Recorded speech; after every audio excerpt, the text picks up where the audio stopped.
Podcast. All right. So the first time ever, we are bringing back a guest for the second time because there was such an unbelievable response the first time that I had Joel on talking about the Voila Method. And I'm so excited to have him back because I just want to dive deeper and hear more about it. And that's what everyone else asked for too. So Joel, welcome back to the podcast.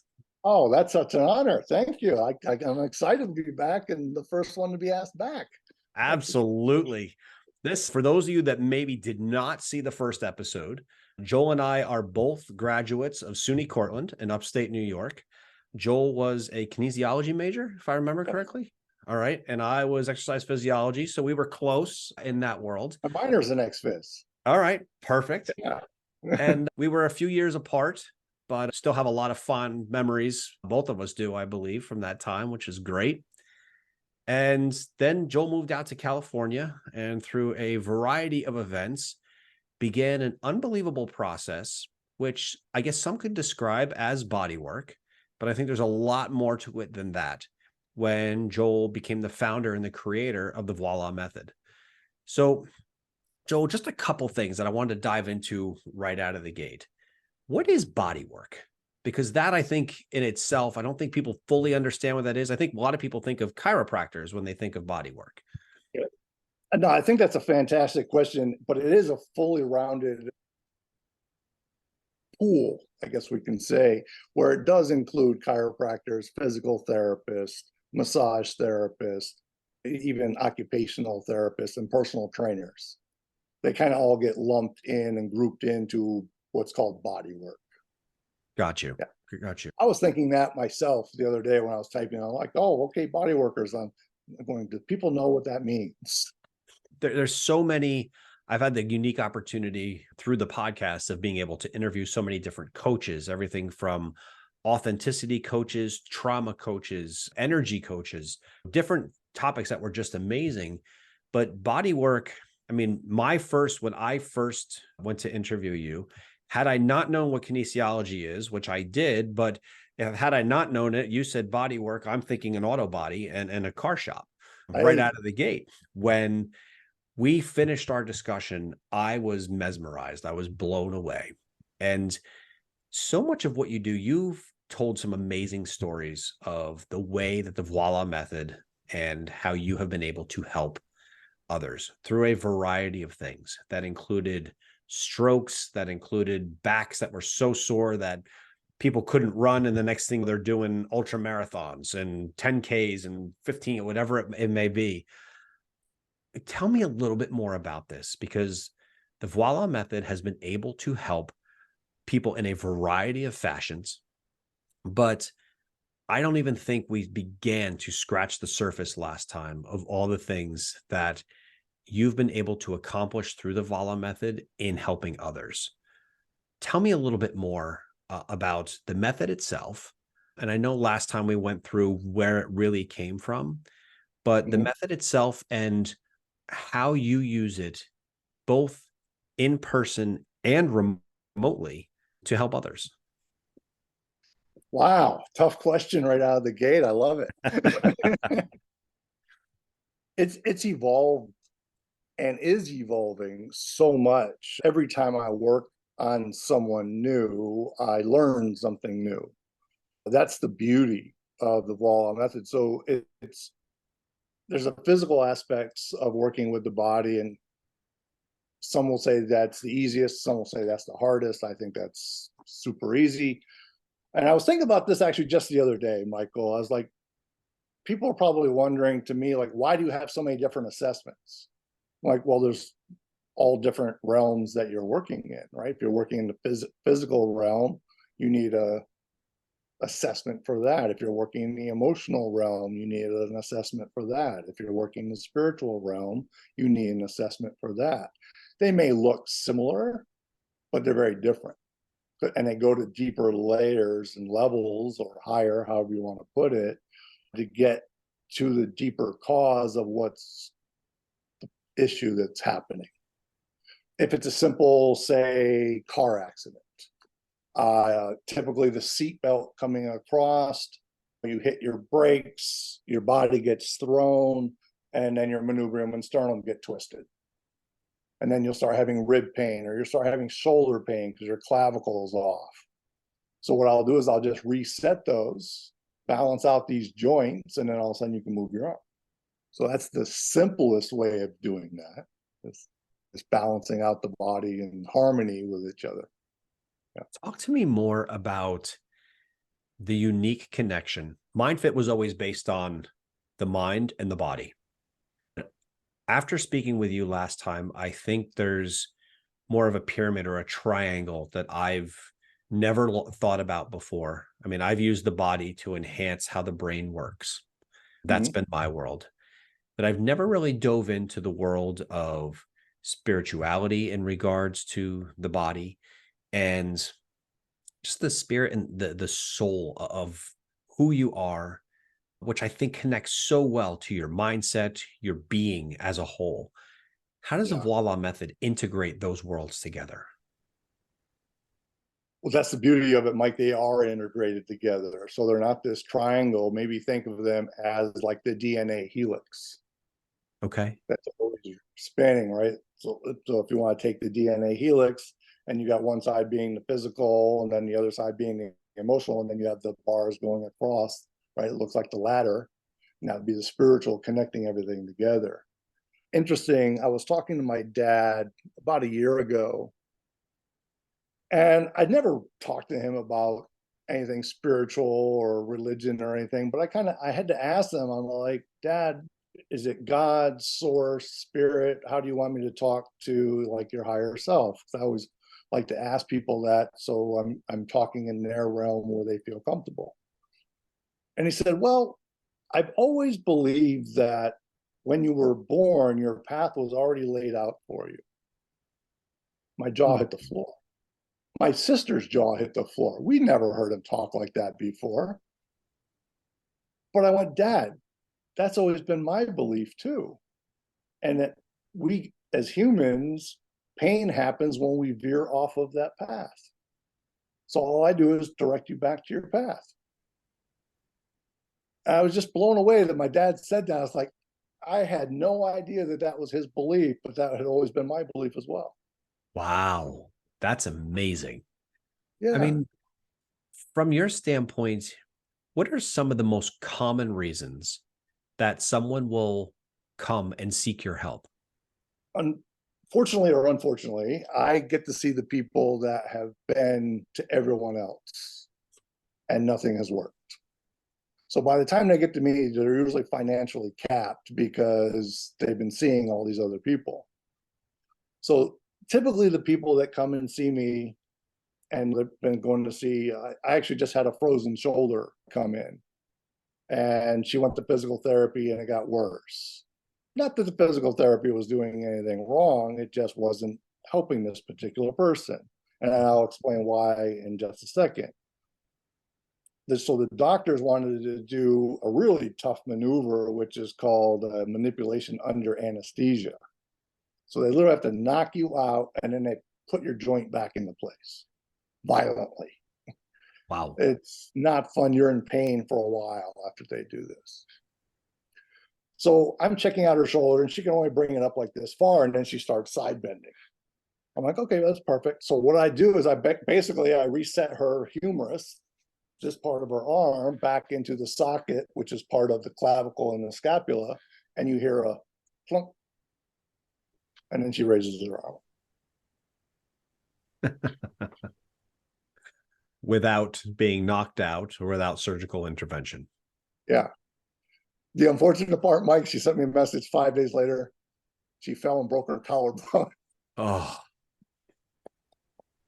I'm like, oh my God. that's Murphy's Law right Right? there. That's definitely Murphy's Law. Yeah. So, but on the flip side of that too, Mike, if we want to dive further in a frozen shoulder, if you want, I had another woman that came in with frozen shoulder and I never touched her. We just sat and had a conversation for about an hour, hour and a half. And I can't get into what the details of the conversation were because they're very personal for her. So she's like, all right, well, I have to go. And I'm like, well, just for fun, can I see what your shoulder looks like? And she went, what the hell? You didn't even touch me. Because the emotions were freezing her shoulder. So I was just talking with those and releasing and freeing up those emotions by asking her questions, and freed up her shoulder. So let me ask you a question. Again, in the unique opportunity that I've been in over the last several months of interviewing so many people, I've always felt that we are taught that the brain controls the body. Mm-hmm. My research in the world that I've lived in shows that the body can very easily influence the brain. It's a very symbiotic relationship. Mm-hmm. But what am I missing? Because I think both of those things absolutely can be, but you seem to be able to navigate both and then bring in that spirituality side as well. How does someone, for her, as an example, she came in with a physiological issue, or almost an orthopedic issue in a way. But it's amazing to me that it was emotion that was causing the issue. Yeah. And I don't think people are realizing today. I think people are beginning to realize that the effect of things like nutrition has on their body. And when you're eating sugar all day long, it's causing chronic inflammation in all of your vascular system. And yes, it's setting you up for a really terrible future. I think people are realizing that stress plays an important role. I don't think I've ever told this story on the podcast before, but I, back in June of 2022, had a very stressful day at work. Probably a little more stressful than normal, but all of my days are stressful. So stress is not an uncommon thing in my job. And I got home that night, and I can tell you I had some pressure in my chest, but not to the point that I thought anything of it. And again, it's coming from a guy that runs 10 miles a week, who lifts 5 or 6 days a week, who's not in the shape he was when he was 20, but I'm not in the shape a lot of people are in almost 50 either. And I laid down on the couch, and it was about 7:45 at night, watched some TV with my kids, and my iWatch makes a sound that I had never heard before. I said, what the heck is that? So I look at my iWatch, and it says, warning, you have been sedentary for more than 10 minutes and your resting heart rate is over 135 beats a minute. Oh, wow. Now, I track my resting heart rate because I run, and I tend to run between 59 and 61. That's just where I was like, this thing is broken. That was literally the first thing I said. So I clicked the little heart rate thing on it, and it said 136. So my son was sitting across the way from me, and I said, hey, can I have your iWatch for a minute? Mine's broken. I just want to see something. So he takes off his iWatch. I take off mine. I put his on mine. And at that point, it was about 140 beats a minute. Wow. So unfortunately, the next day are 2 major events. Event number 1 is my oldest son is having his high school graduation, which I cannot go. My wife is going to have to go on my behalf because my youngest son was at a camp at the U.S. Naval Academy in Annapolis, and I had to go down and pick him up first thing in the morning. I had to leave at 4 a.m. to go. So with a heart rate of approximately 145 beats a minute, I got in the car that morning, drove down to Annapolis, went through his graduation ceremony down there, picked him up, brought him home. Wasn't feeling so hot at that point, but it was what it was. The next morning, I barely slept that night. The next morning, I wake up and the veins or the arteries in the back of my neck are pounding. I mean, I can hear them pounding. So I came downstairs. I probably looked like death at that point. And my wife goes, you need to go to the ED.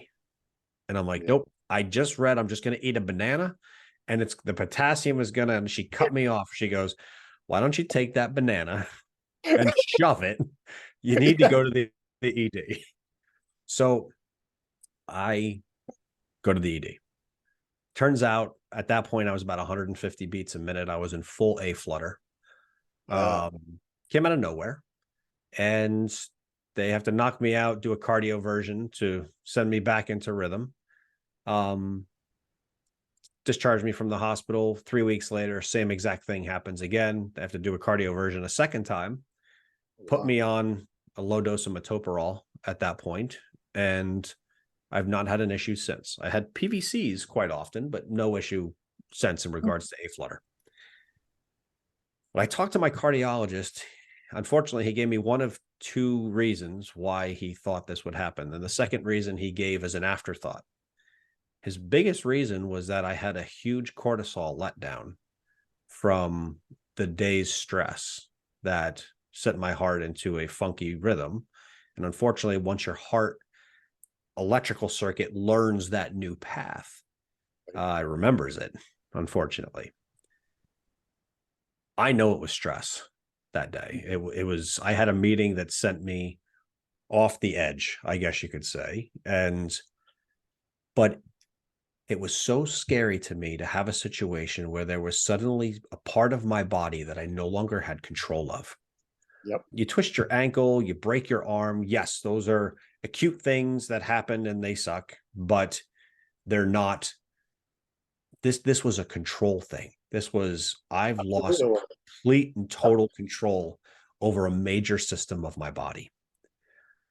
Well, it's not only just a major system of your body. So sorry about that. So as you were talking, I assessed you. Okay. You didn't, but I was assessing you. Okay. And that's exactly what I got. You had a loss of lack of control, and it was your heart chakra coming in. So something happened in that meeting that it really affected you.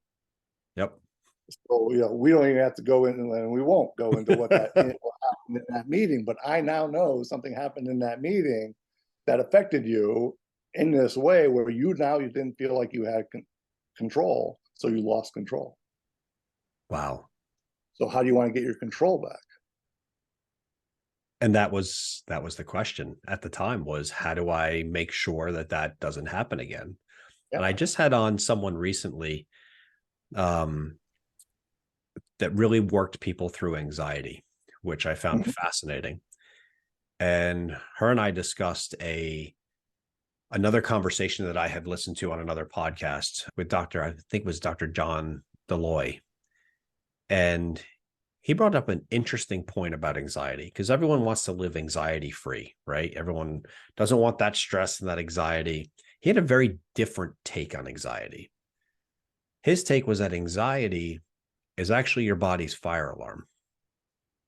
And you want to know when there's a fire.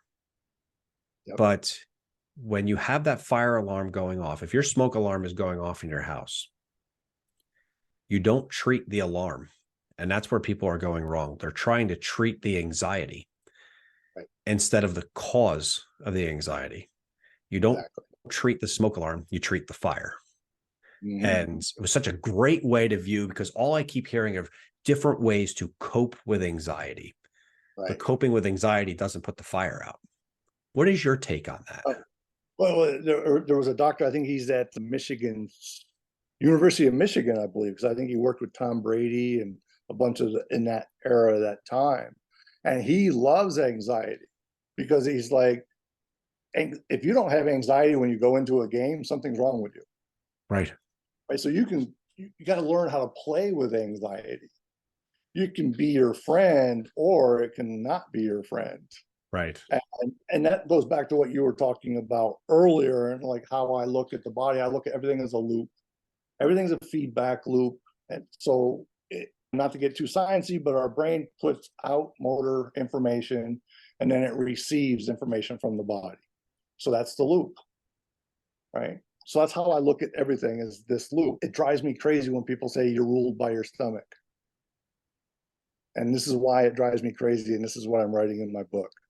So from your stomach to your butt, you have about 800 million neurons. No, it's 800 billion. We'll even say 800 billion. It sounds like a lot, until you realize you have 1 trillion in your iris. 1 trillion in each iris. So that's 2 trillion. Wow. Now, how many are in your brain? Now, are you going to tell me 800 billion is ruling over trillions? Not a chance. Is it a feedback loop? Absolutely. Absolutely. But it's all coming from here.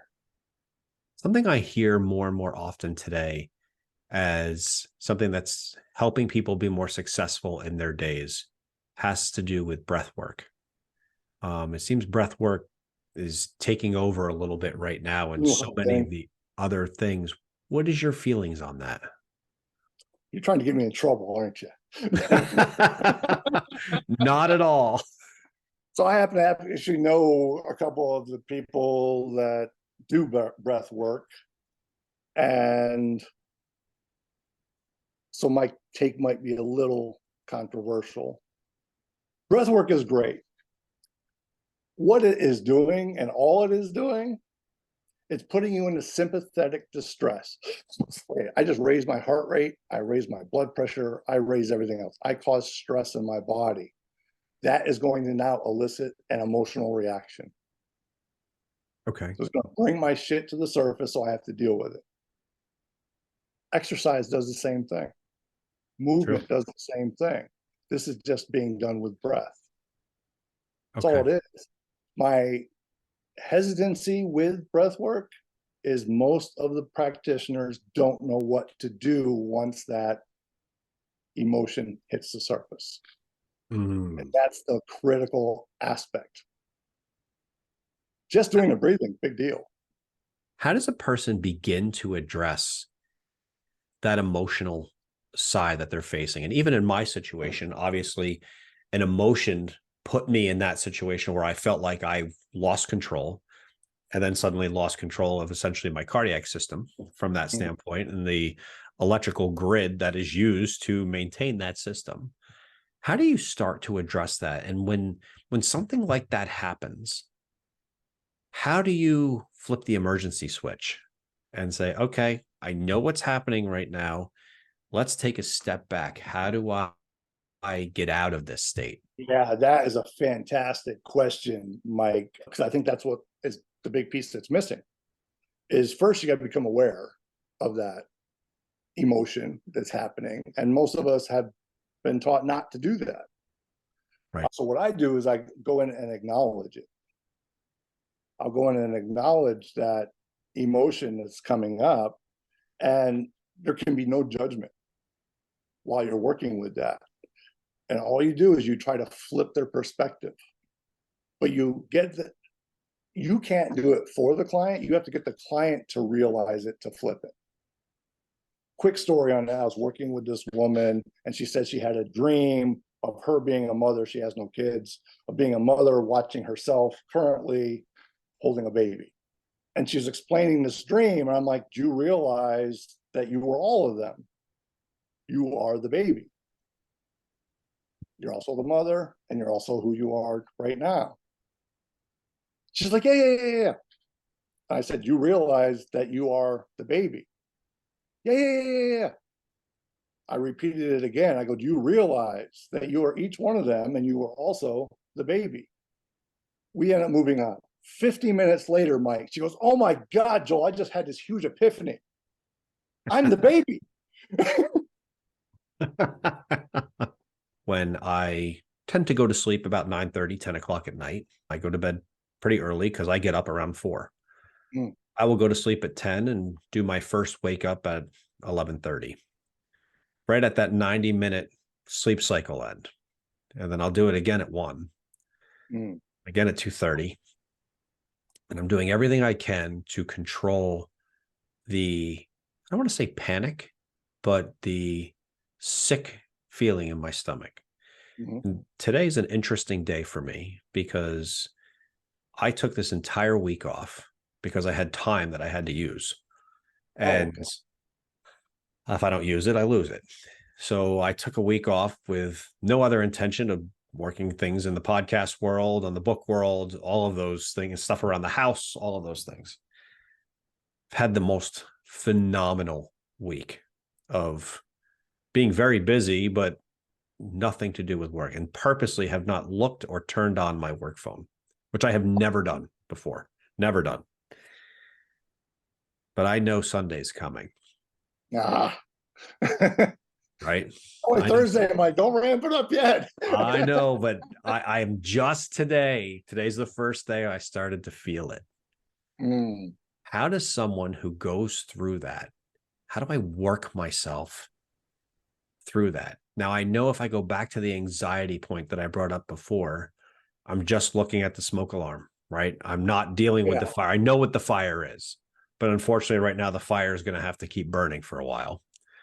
How do you attack that? Well, it's interesting. So when you go back and watch this aspect of this video, you'll watch your whole face change. When you talked about work, everything changed about you. So that's like instantly went in and did an assessment. And again, it's that lack of control. You're not able to voice yourself, but it's more a different aspect. If you don't kind of, it's more your work isn't your soul's purpose. And that's what, and it's taking you away from your soul's purpose. And that's why the anxiety is there. And so you even said the word purpose in your work for this week. So just you start hearing yourself, right? So I'm listening to you. So all I'm doing now is I'm repeating back words that you used yourself, right? To have you go, oh, I didn't even hear myself say that. I didn't. I am aware of this, and now you can work on it. Okay. And now what we can do is we can work on giving you tools to address that issue. Gotcha. And then it really becomes up to you. And that's where I'll I'll sit down and go, okay, Mike, how do you want to do this? Because I'm not going to give you the answer of this is what you need to do, Mike. Right. But an example I use, say someone has to cut the cord or let something go. Well, Mike, do you want to use a really sharp machete or do you want to use a dull kitchen knife? Both will work, but one will just take longer. Right. It's totally up to you and it's totally your choice. Gotcha. Both are fine. So how do you want to deal with it? Be careful what you ask for, right? Yes. And I think for me, you've brought up control a couple times during our conversation. I know I'm a control freak. I do like to control situations. I like to, even for the staff that I have the privilege of supervising, and I adore them all. They are fantastic staff members. I view my job as being that wall in between them and the people above me.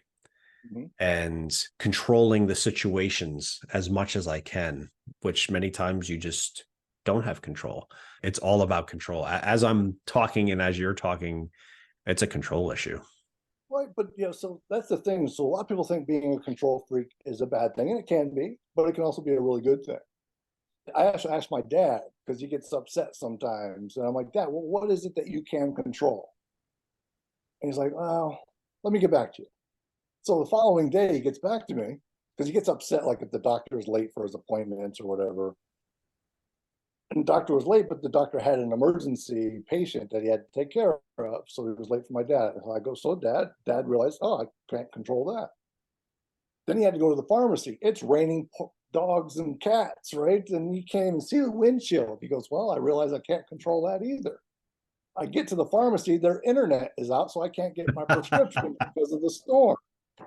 He goes, so I was kind of mad there, but then I realized, well, shit, the storm took out the internet. I get home and my internet's out. He goes, I can't control that either. He goes, I realize I can't control anything. Well, and I think that is very much my world. Maybe I try to manipulate the situations more than I try to control them to try to achieve the best outcome for what I think is right. See, that's more what's happening, Mike. If you want to keep going here, it's the control that you're actually looking for here. Obviously, we have the one with the soul path. That's one. But this one here is more like dad control. Yeah. And what I mean by that is you are trying to protect everyone at work. as a father figure or as a dad. So you're protecting them from what's happening higher up in the hospital. Right. So it's protective. It's not really a control. It's a sense of control, but it's a sense of protective.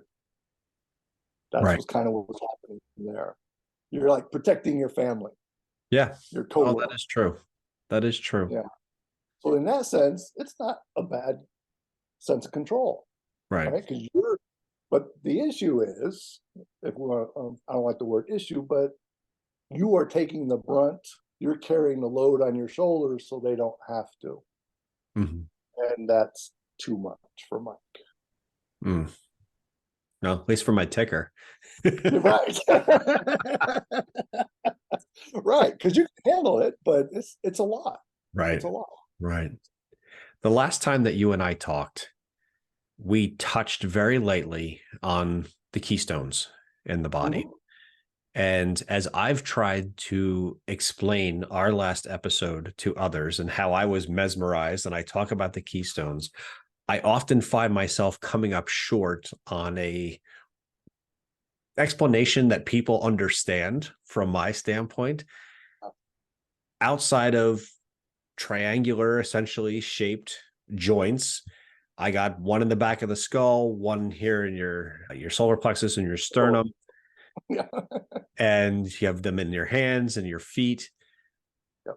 Talk to me more about what exactly, when you first came up with the concept of keystones and you saw that shape, essentially, how do you manipulate them, utilize them, help people progress with them? Because I just couldn't take away nearly as much as I wanted to from our last conversation. Yeah. And I think it's so important because I think it's the key to your life's work. No pun intended. I like the pun.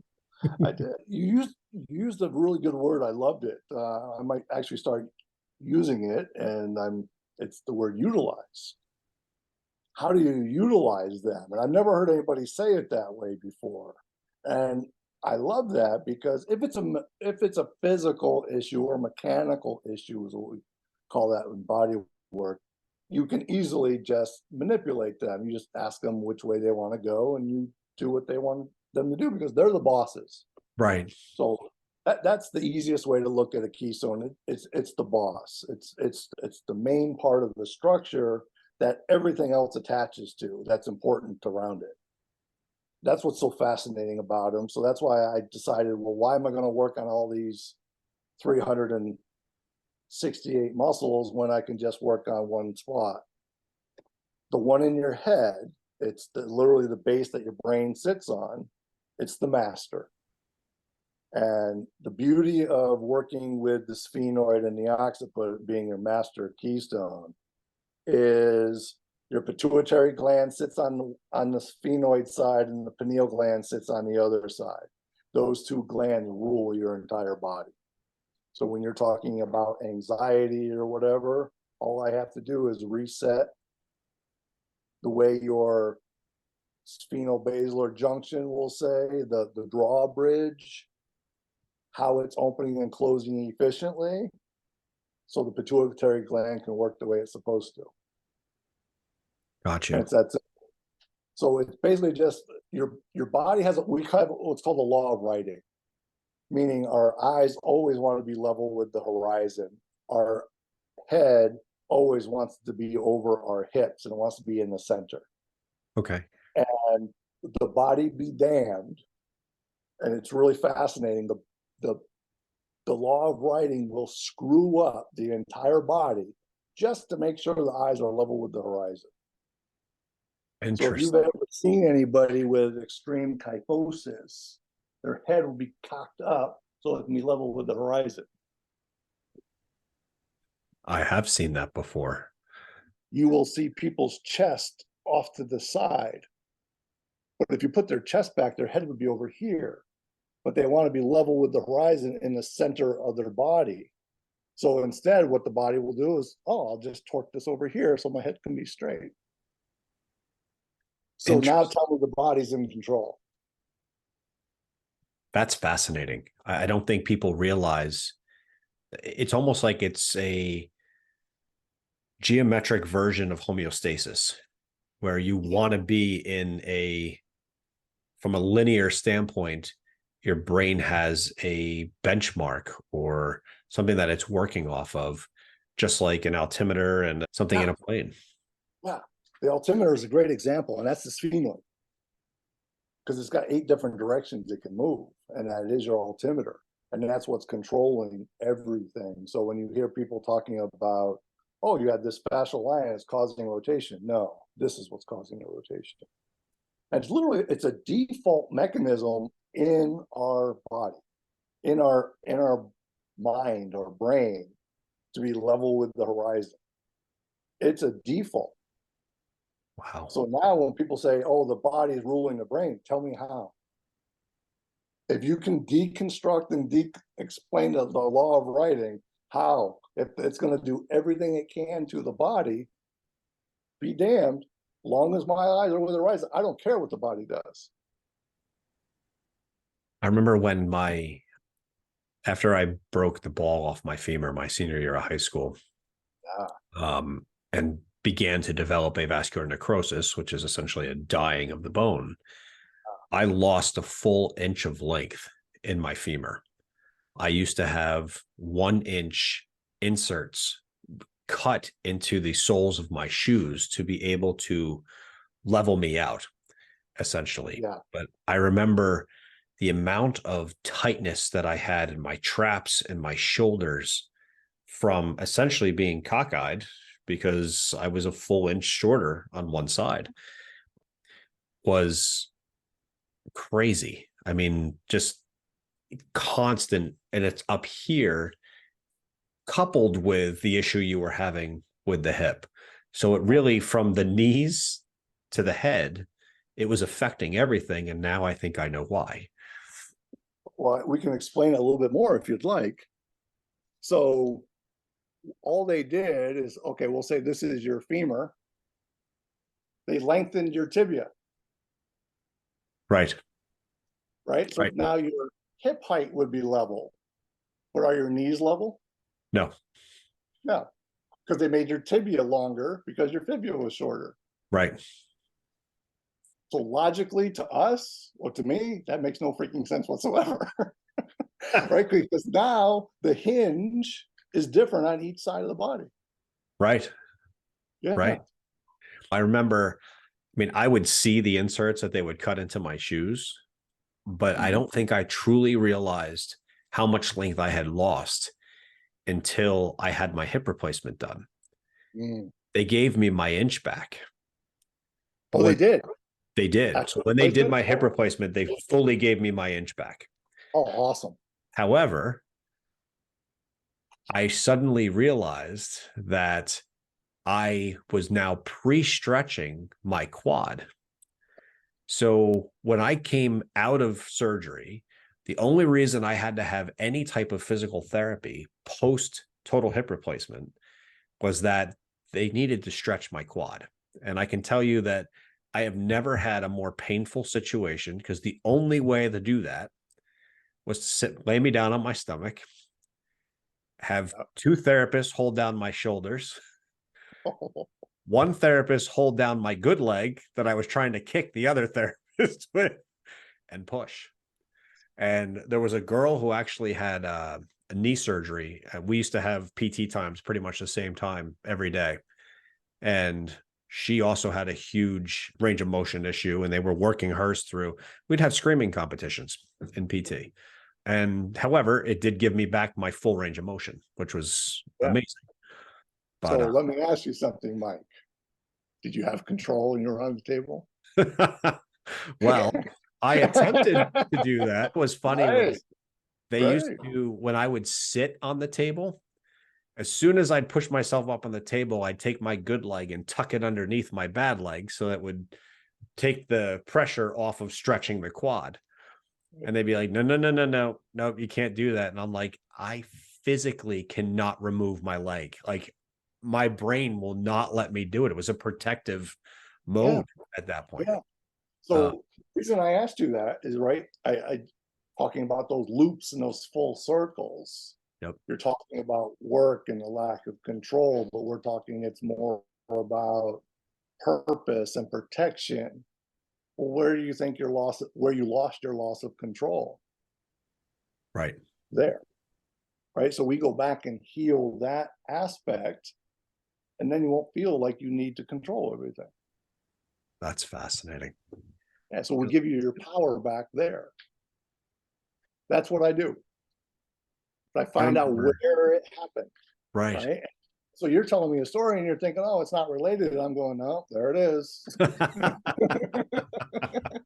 Yeah, that was definitely, how do I put this? Sometimes you don't realize just how severe a situation is. And it was interesting when I started doing all the research I did for my book about dopamine. It made me realize why I was so calm the night of the car accident. I remember sitting in the car was smashed at that point. The person I had double dated with, fortunately, was an EMT and had gotten in the car behind me to support my head because they had no idea how bad it was. And my driver's side door was bent 3/4 across my steering wheel. I was hit directly into the driver's side door at 65 miles an hour. And happy you're still here, Mike. I actually just told this not too long ago, but one of my best friends, we're still friends to this day. He drove past the accident scene that night, and everyone knew my car. I had a bright red Dodge Daytona Turbo Z. I had bought the car from my father, who literally looked up the Kelley Blue Book value and made me pay him every dollar of that Kelley Blue Book value for the car. That's how my dad works. And that was my pride and joy. And everyone knew my car. And he drove by the accident scene that night, not knowing where I was. And he later confessed to me, literally in tears. He goes, I need to tell you something, because I drove by your accident scene that night. I didn't know it was you. I could not recognize your car. And I said out loud, whoever's in that car is dead. Mm-hmm. He goes, I am so sorry. I said, you have nothing to be sorry for. And he goes, no, you don't understand. I need to tell you this because I truly believed whoever was in that car was dead. Yeah. And the catch of when they pulled me out of the car, they couldn't open my driver's side door. It was completely smashed. So they pulled me out the passenger side. And I remember being very cold. I do remember having some of the conversations with the person we had double dated with that was sitting behind me. I don't remember them pulling me out of the car. I do remember somebody screaming. And I later, in the hospital, days later, I asked the guy who was sitting behind me, and I said, who was screaming? Because I've never heard a scream like that. And I was thinking it was my girlfriend at the time, who I didn't know where she was. I thought she had been thrown from the car. She actually had an adrenaline rush and bent over a street sign and opening her door. Literally just bent it over like it was nothing. And he goes, that was you screaming. He goes, when we pulled you out, your left leg with your broken femur got caught on the steering wheel. And he goes, I heard you scream like I've never heard somebody scream. I was like, I don't remember any of that. I just remember somebody screaming. He's like, no, it was you. Isn't that amazing? Because that's the shock, right? But then the brain will split. It'll split that pot so it won't relive that memory again. Yep. I mean, you can talk about it in whatever way, but it's always going to be different because the brain goes, no, we're cutting that off. Yeah. Yep. Yeah. That was your brain's amazing way of handling trauma. Yep. It really is. It's crazy. It's fascinating. It's really fascinating. I know that today you've assessed me in multiple different ways, which I truly appreciate. But I know that there's a lot of things that you can do, and there's a lot of people that you have helped remotely, just as we are right now. I'm in New Jersey. You're in California. Tell me a little bit more about what people could reach out to you for, to be able to maybe not have to be the last resort that so many people are using. They don't have to be on X, Y, and Z. They started at A, maybe they're still in the middle. They're not happy where they're at from any type of a treatment standpoint. What are some of the things that people could reach out to you for? That is a great question, Mike. It's easier to tell you what I haven't been able to help, and I haven't found it yet. Okay. I haven't found it yet. I think I'm that's not trying to be egotistical or arrogant. I just haven't, and I'm trying. Like, like I literally got a phone call this week that a guy got a lumbar. It's not a lumbar puncture, but what is it that women get when they're pregnant and having the baby? oh, an epidural. Yeah, so he got an epidural, got an infection, but not a typical infection. Body started creating fat pads, like the lipomas that we get on our skin. He has one at the spot where they did the injection. It's extremely rare. So his friend goes, "Is there anything you can do?" I go, "I have no idea. I've never heard anything about it. I'd love to try." And that's what I do. I was at a clinic in Nebraska, and I have two stories from Nebraska, three actually, but one had, and I never heard of this before. I would have to look it up again to see what it is, but I think it's called PVL. It's kind of like your brain didn't get enough oxygen while it was in the womb or during birth. So it's a little bit like CP, cerebral palsy. It's a little bit like that, but way worse. Okay. She was maybe 3 feet tall, and she had to wear plastic guards everywhere, like around her torso because she couldn't sit up. They had these plastic casts for her ankles. She didn't like anyone touching her feet. She comes in a wheelchair. She can't walk. And we get her over on a table, and they're like, "Joel, see what you can do." I'm like, okay, well, I don't know any different, right? So I just start working on her. All of a sudden, the physical therapist taps me on the shoulder. He's like, I'm like, "What?" He goes, "Look at her." I go, "Yeah, she's sitting up." He goes, "No, you don't understand. She can't sit up on her own without supporting herself." I go, "What do you mean? She is?"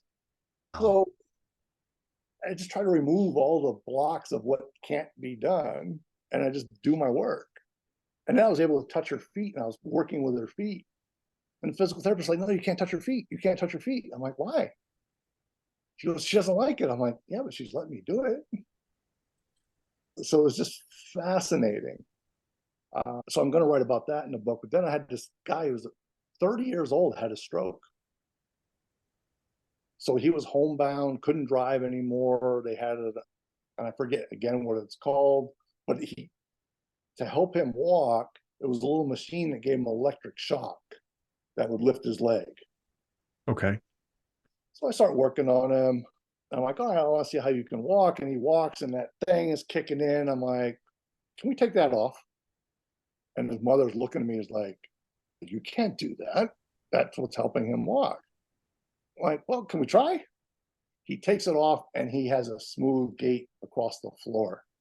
His mom just starts bawling. Ugh. I'm like, "Yeah, can we not wear that thing anymore? Because that's not helping him anymore." Right. So, like I said, this guy was 30 years old, couldn't drive, couldn't work. A year later, for his birthday, he drove back to Chicago. I was like, I'm speechless. I wow. can't even. I am too, Mike. I had no idea what I could do for that guy, but the physical therapist is like, here's my client. I've gone as far as I can, see what you can do. I'm like, all right, well, I'll just see what I can do. And that was the result. So that's one of the things. So when you're asking me these questions, it's hard to answer. I actually want to go back to the Keystone thing at some point. I just try it. I just try it and see if it works. If it doesn't, what's the worst that can happen? Right. So why not try? But let me ask, do you have a business card? Yeah. What is your title on your business card? I don't think that has one actually. May I So suggest? but I created a new one. It's called the Pain Alleviator. But What I'm realizing is something that I've read about in books for a long time, generally in a mythical format. Joel, you're a healer. You heal people. Yeah, I got to get comfortable with that word because I don't like to call myself that. Then I'll call you that because you are. And the world needs more of what you're doing because there's a lot of people hurting today, whether it's emotionally, spiritually, physically. You are a healer. And for everyone that's listening,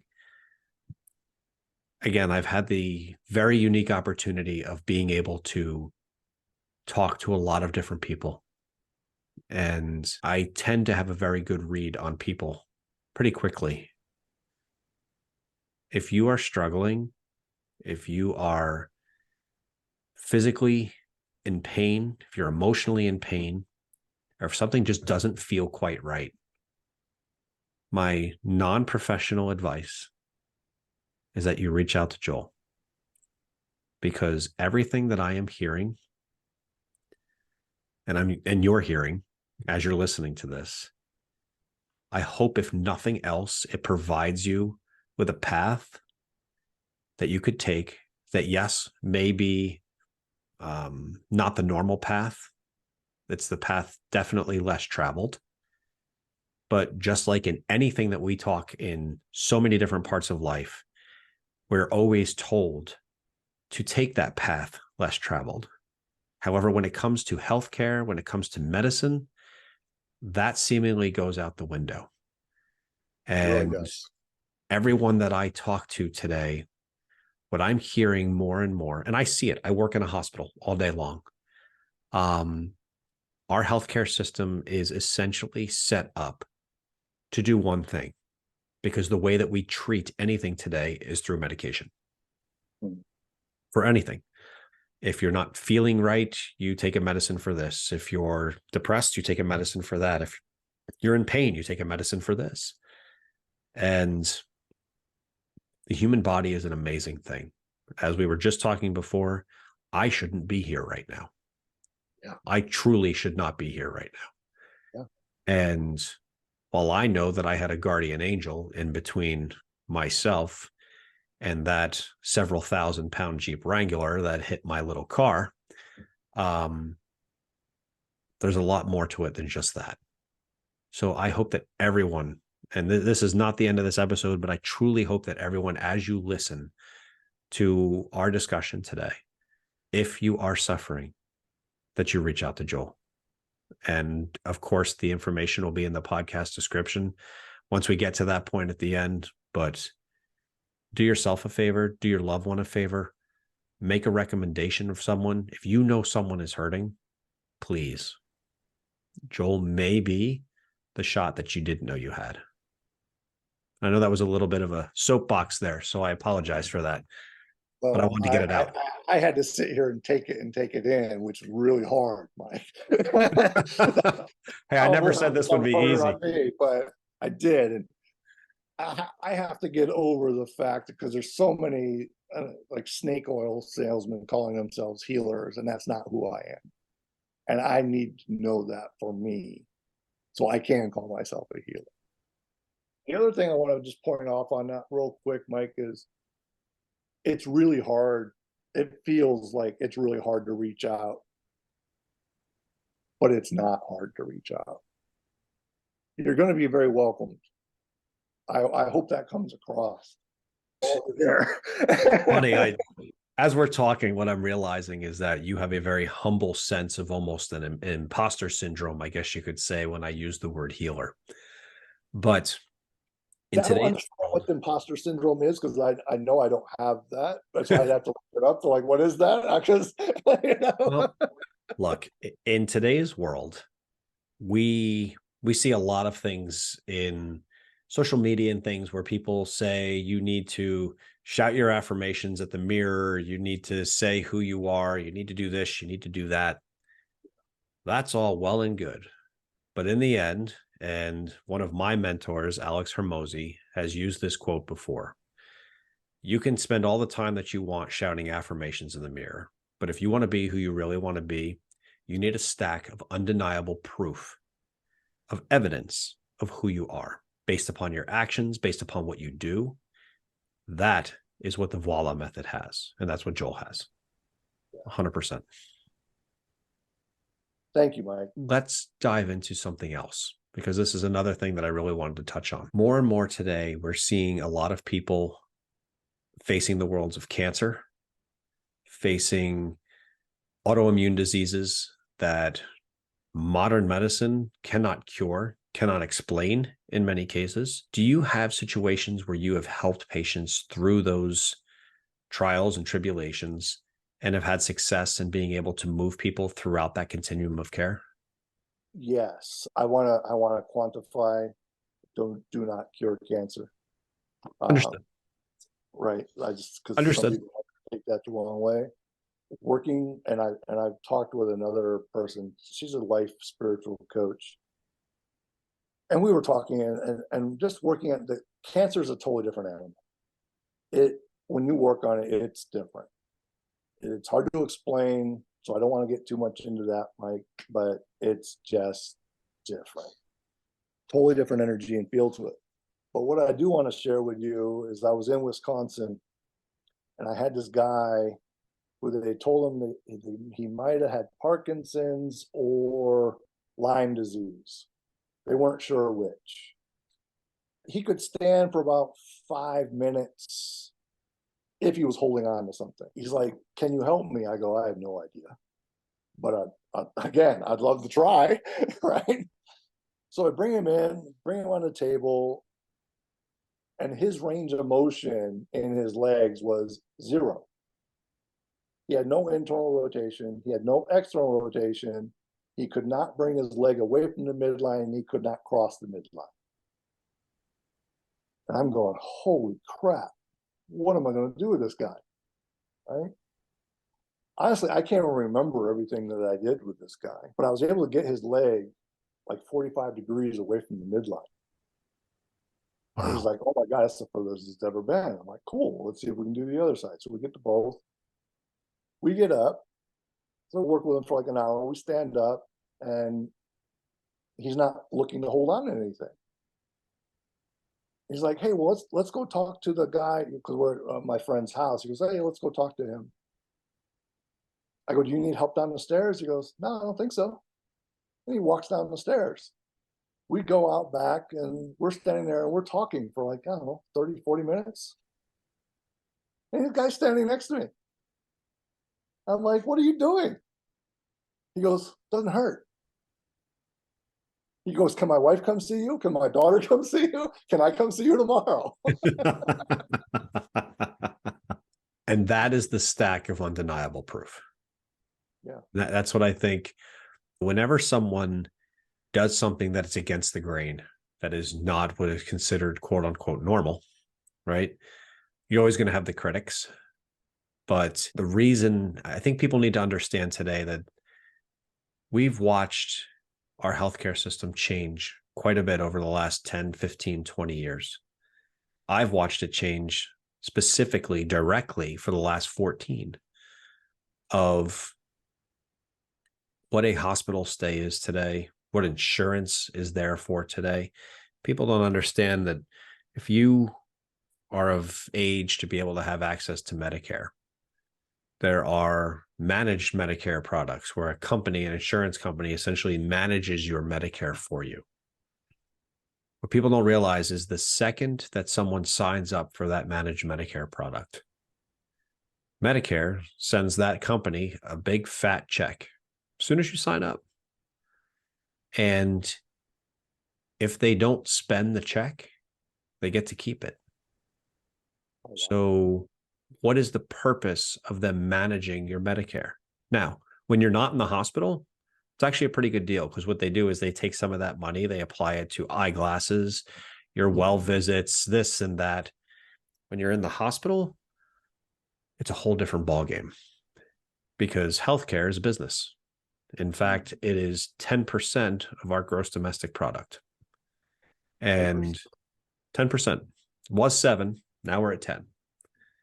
And in order for gross domestic product to continue to increase the way we need it to increase as an economy, essentially what you're saying is you need healthcare to increase. But let me be very clear.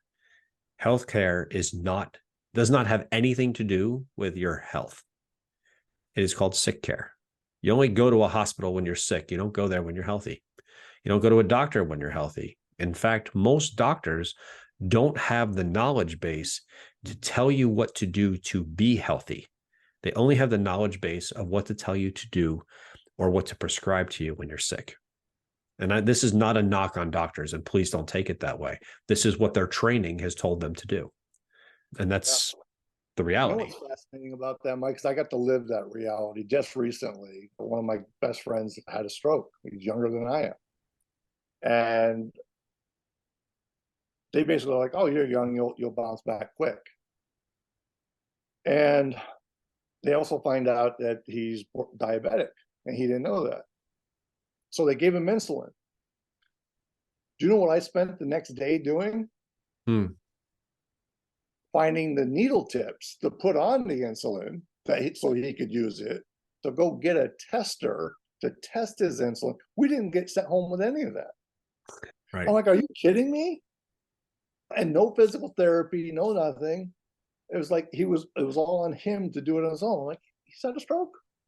How's he supposed to do this? If I wasn't there running around doing it, yeah, and his mom happened to be in town, and she was a diabetic, so she got the stuff, but we weren't left prepared. Right. Hospital. Yeah. It was fascinating. It was just fascinating. So I totally understand exactly what you're saying when you're saying that. It's a unique position that we're in. When everyone was looking at what has now been called Obamacare and things like that, everyone's looking for access to affordable health care. First off, the insurance policies that were made during that time, no doctor, no hospital wants to accept. So to give you an example, if a person has Medicare, and let's say you require a pulmonologist, you have something that requires a pulmonology visit every few months. If you have Medicare, that doctor gets paid about $170 for that visit to his office. If you have one of the Obamacare products, and again, I'm not meaning this in a bad way against Obama, if you have an Obamacare product, that exact same visit, the exact same diagnosis, and the exact same patient, just a different insurance, pays that doctor $17 for that exact same visit. So we run into a situation in there somewhere. Right, exactly. Like there's got to be a better way to be able to manage this. Yeah. And healthcare has turned into an enormous business. Yeah. There are, and I'll get off this soapbox in a minute, but there are hospital systems now that are purchasing essentially all of the doctors' practices that they possibly can. Because if they purchase the doctor's practices, then the doctors are forced to send their patients to the specific hospital system. There's one in New Jersey right now that has taken a very, very aggressive approach to that. But there's a word that a lot of people don't realize that exists in healthcare, and it's called leakage, and has nothing to do with leaky spinal fluid or anything like that. Leakage is when a doctor writes a consult or makes a recommendation for a patient to see another doctor that is not owned by that hospital system. And when a doctor does that in this specific hospital system, they get a $75 fine for every single patient that they do it to, removed from their salary. This is where healthcare is going. Wow. So as people begin to question what is real healthcare, what is not real healthcare, in the end, sick care, to be clear, right? You want to go and get sick care in order to make yourself better. When the primary goal of sick care, unfortunately, is business-based and not care-based, you experienced it yourself when you were trying to find all the things for your friend. Don't be so quick to question that path that's less traveled, because you might be surprised at the results that you get. Yeah, and the other thing that I will share with you, Mike, and for the listeners is I typically get stuff done very quickly. I just saw a guy do a post. He's a very good therapist, and he was boasting that it took like 12 sessions in a month to get this person out of chronic back pain. I'm like, congratulations, the client feels better. But in my head, I'm going, what took so long? I mean, that should have been an hour tops. If you want to talk value, I get a lot of stuff done in a short Right. amount of time. Right. Yeah. My friend that had the stroke, he went back to go see the doctor, and the doctor's coming in, you're really not paying attention, but they're talking to him, but didn't really read the notes. And goes, oh, you had a stroke in August. And he goes, yeah. Well, the doctor thought August of last year. That's how well he's doing. He just had it 2 months ago. Wow. The doctor thought it's been 14 months. He's back driving. He just flew up to NorCal to see his son. Okay. Yeah. Wow. 2 months later. And this is kind of what I'm talking about, just to keep an open mind.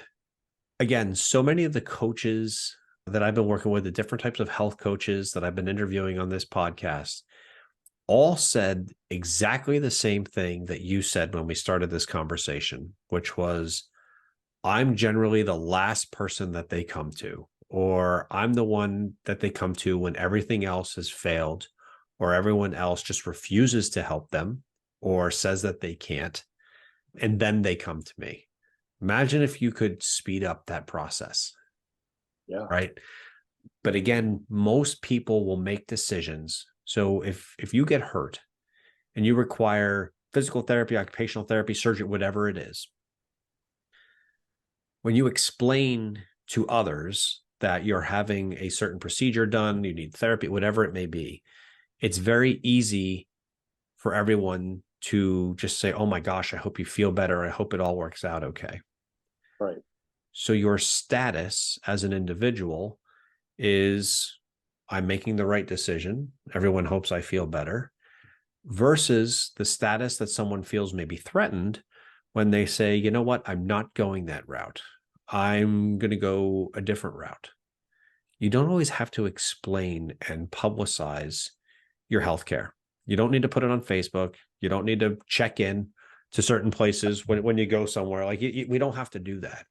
What you have to do when you're hurting, when you need to get better, is to get better, right? We don't need the social validation of how we did it. We need the ability to go and correct our problem. The status of the path for you getting better has nothing to do with you getting better. Yeah. So take the path of whatever it has to be to get better, not to receive the approval of those that are around you. They don't need to know where you're going. They don't. But they do want to see, if they're your true friends, they do want to see you out of pain, better, healed, or whatever word that means to you, post a situation where you need some type of care. Yeah, and that's one of the great stories I have. Is I had this older lady, she's probably in her 80s, and she was having vertigo and dizziness issues. So she couldn't drive anymore. She was having a hard time taking care of her husband. And so she is brought to me. I end up working on her. Like I said, she was in her 80s, beautiful woman. But when she left, she looked like she was in her 60s. It was just amazing. One of her neighbors saw her from across the street, ran over to her and said, oh my God, you look amazing. What did you do? She goes, oh, I went to go see this guy and he helped me with my dizziness. She goes, yeah, but you look so much younger. So then she booked but she noticed from across the road, like how differently she was moving. Right. Right. That's just the wow. thing. Well, Joel, this has been an unbelievable conversation. I know we always have them. Anything you want to touch on before we end? Real quick. So I just worked on this woman just this week, actually, and she was having like a tennis elbow. So they had her in a brace that they wanted her to sleep in and all this other stuff. So I started working on her, and there's no more physical corrections to do. I got no corrections in her arm, neck, hand, anything. And I get that there's a male energy involved, but it's not her husband. So she starts telling a story. I won't get into the story, but just too in depth, but she's having a little trouble with one of her stepsons. So she's in a difficult position because she's a stepmom. It's not her kid, right? So I get done working with her. She's got full range of motion, everything in her hand. So 3 days later, check in with her. How are you doing? She's like, oh man, last night I had to wear my brace again. It started to hurt again. And I'm like, oh, okay. And she goes, I wasn't expecting that because I told you everything about this and that. I go, yeah, that's fine. I go, but how about that blow up you had with your son this morning?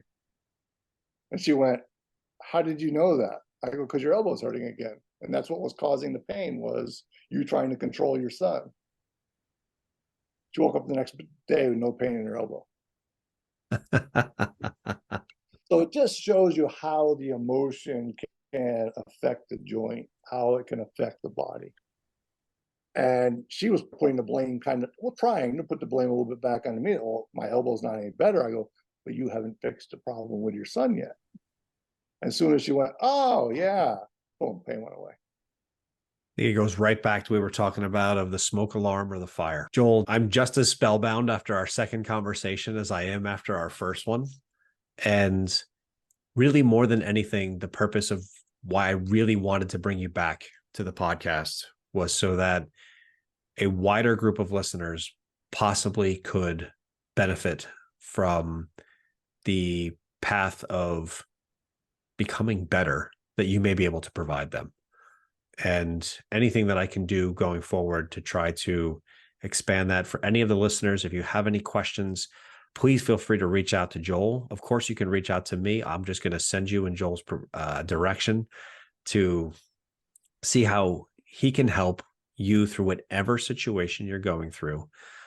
The most humble thing that Joel ever says, and I don't know if any of you have picked up on it as you're listening, when people come to him and say, I have this wrong, can you help? Do every one of you remember what he usually says?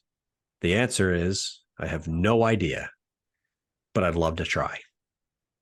Joel, keep doing the amazing things you're doing. Thank you so much. For all the listeners, make sure you check the podcast description. All of Joel's links will be in there for you to be able to reach out to Joel. Don't miss out on the opportunity. If you need the help, make sure you get it. Joel, thanks so much for being here again. Thank you, Mike. Thank you very much. I appreciate and so much gratitude for having me back and to talk further. I think I told you last time after we were done, I feel like we just have these conversations all the time. I really enjoy them myself. I did come up with an analogy as you were just talking about the keystones. And I can't remember it, but it was it Zane, or what was it called? The guy with the stones. Oh, Xanos, right? Yeah. So if you think of the keystones as each one of those stones, and I love that. The body. And I love that word. I'm going to start using that, utilizing those keystones, because you can manually move them, but they also give you a lot of information of what else is happening in the body emotionally and spiritually. Absolutely. Joel, thanks so much again. Take care. I can't wait till we talk again. I look forward to it, bud. All right. Thanks, Mike.